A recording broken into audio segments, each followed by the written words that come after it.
எத்தனை சாமி வந்ததையா இது எந்தெந்த சாமி தந்ததையா எத்தனை பாட்ட சொன்னதையா சுத்துற பூமி கண்டதையா அடிச்சு வீசும் காத்துலையும் அந்த தகப்பனாச சுத்துதையா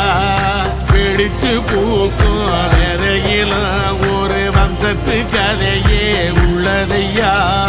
100 தலைமுறை சேர்ந்து செதுக்குன ஈர நலம் இது பாறையா வாழும் வரையிலும் நீயும் வதைக்கிற கடமை இருக்கு கேளையா கோடி விளக்காயேந்தி கிடந்த வீடு